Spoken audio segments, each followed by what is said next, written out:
विठ्ठल चव्हाण सर्वप्रथम विनम्र अभिवादन करते। तारीख 7 ऑक्टोबर 2017। स्थळ चक्क विद्येचे माहेरघर वगैरे असलेले पुणे। 15-20 लोकांच्या जमावानं 4 कुत्र्यांना रॉकेट टाकून जिवंत जाळलं आणि 16 कुत्र्यांना अन्नात विष टाकून मारलं। कुत्र्यांचं सोडच, नांदेडमध्ये पाठीवर पाय देऊन आलेल्या सख्या भावानेच भर रस्त्यात बहिणीच्या पोटात चाकू खुपसून खून केला। तोबा गर्दी जमा झाली, पण एकही माणसाचे हात त्या मातीचूर भावाला थांबवू शकले नाही। थांबवणार तरी कसे? ते तर घडलेल्या घटनेचे मोबाईलमध्ये प्रक्षेपण करण्यात मग्न होते। घटना क्रमांक 3, रस्त्याच्या बाजूच्या झाडीत 2 जणांवर खुनी हल्ला झाला।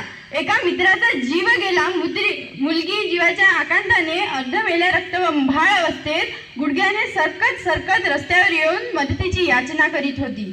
तिथेही गर्दी जमा झाली आणि मोबाईल काढून शूटिंग करण्यात व्यस्त झाली। अहो, कुत्र्याला जाळताना, बहिणीला तडपडून मारताना आणि अर्धमेल्या रक्तबंबाळ अवस्थेत मदतीची याचना करताना पुढच्या गर्दीतून मदतीचा हात देऊन माणुसकीची जात निभावणारा एकही मायका लाल तिथे हजर नव्हता। हो, तिथे माणूस गैरहजर होता। आणि याच गर्दीतल्या माणसाला शोधण्यासाठी आज मी आपल्या समोर विषय मांडतीये, गर्दीत माणसाच्या माणूस शोधते मी।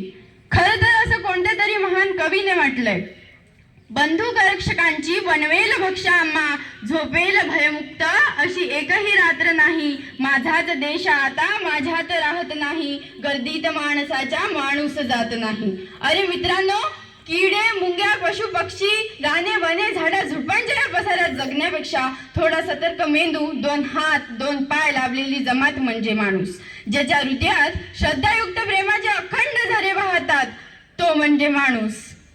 आहार, निद्रा, भय, मैथून या 4 गोष्टी तर पशु पक्षी सुद्धा करतात, पण 5वी विचार करण्याची शक्ती ज्यात असते तो माणूस। जीवशास्त्राच्याच भाषेत सांगायचं झालं तर ज्याचा अंगठा या 4 बोटापासून वेगळा झाला आणि खरं तर ज्याच्या डोक्यावर हा कर्तृत्वाचा डोलारा उभा केला, अशी निसर्गाची सर्वोत्तम निर्मिती म्हणजे माणूस।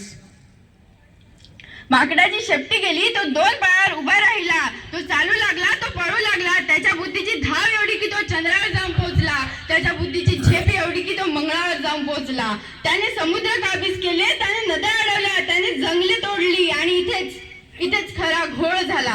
जशी त्याने जंगले तोडली, त्याच्या मनातील हिरवळी संपली, त्याने पाखरांचे घर उद्ध्वस्त केले, त्याने नद्या अडवल्या, पण मनातील प्रेमाचे झरे आटले, त्याने विशाल समुद्रावर राज्य केले, पण मनात संकुचित डबकं तयार झालं। एका बाजूला त्याने ग्रह ताऱ्यांना प्रदक्षिणा घातल्या, पण दुसऱ्या बाजूला त्याच्या संवेदनांनाच ग्रहण लागलं। मित्रांनो, अगदी सोप्या भाषेत सांगायचं झालं तर माणूस माणसापासून दूर गेला, माणूस स्वतःच्या अस्मितेपासून दूर गेला।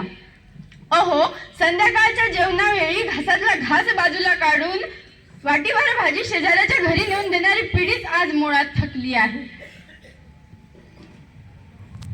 आज रोज शिळा मसाले भात आणि चपात्या कचरा कुंडीत टाकताना फुटपाथवर एखाद्या उपाशी लेकराला याची गरज असेल असं जेव्हा आम्हाला वाटत नाही, तेव्हा आमच्यातील माणुसकी आज हरवली आहे। आणि तेव्हाच पडगावकर म्हणतात, झोपडीत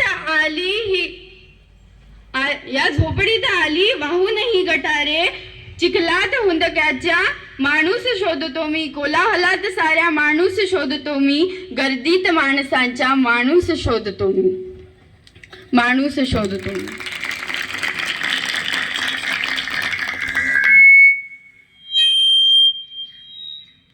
अहो, आज कोणतेही वर्तमानपत्र काढा, कोणतेही न्यूज चॅनल लावा, व्हॉट्सअप ओपन करा, फेसबुक लॉगिन करा, तुम्हाला प्रचंड गर्दी दिसेल। ती माणसांची, जी गर्दी थंड असते आया बहिणींवर अत्याचार होताना। अहो, आज गर्दी कुठे नाही, राशनच्या दुकानात गर्दी, हॉस्पिटलमध्ये गर्दी, रेल्वेमध्ये गर्दी, बसमध्ये गर्दी, पण आसपास माणसं उपाशी आहेत, लेकरं शाळेविना आहेत, हॉस्पिटलमध्ये काळ्या खुंदल्या जात आहे। हे आणि असं सगळं बघायला आमच्या आजीच्या गर्दीला वेळ नाही। आज मातीच्या भिंतीवर सिमेंटचा गिलावा आला, पण माणुसकीचा ओलावा मात्र पापुद्रे उडावा तसा दूर उडून गेला। आणि या सगळ्यांचा परिणाम म्हणजे आज इथल्या माणसाची मने मुरदाड झाली आहे। म्हणून आज या व्यासपीठावर मला हा विषय मांडण्याची गरज भासली आहे। आणि मित्रांनो, मान्य आहे मला, निसर्गतः इतर प्राण्याप्रमाणे माणूसही स्वार्थी असतो आणि त्याने ते असावेही, पण आपल्या भागल्यानंतर उरलेला इतरांना देण्याची दानत ही माणसाला सोडून इतर सर्वच प्राण्यांमध्ये असते. अहो, जंगलाचा राजा सिंह सुद्धा आपलं पोट भरल्यानंतर उरलेली शिकार इतर प्राण्यांसाठी सोडून जातो. मुळात गर्दीत माणूस हरवण्याचं कारण म्हणजे माणसाचा लोभ आणि माणसाचा हव्यास होय. अडाणी बहिणाबाई याच माणसाला उद्देशून विचारतात, माणसा कधी होशील माणूस, माणसा कधी होशील माणूस, लोभापायी झाला माणसाचा काणूस, लोभापायी झाला माणसाचा काणूस. एवढं जरी असेल तरी या भयानक गर्दीत आपल्याला एकदा या माणसाला शोधावंच लागेल आणि या माणसाची सुरुवात स्वतःच्या अंतःकरणापासून करावी लागेल. जाती धर्माच्या या गर्दीत जो मी भारतीय आहे अशी ओळख देईल, तिथे सापडेल आम्हाला माणुसकी. जेव्हा प्रत्येक घर 30 जन्माच्या स्वागतासाठी सज्ज राहील, तिथे सापडेल आम्हाला माणुसकी.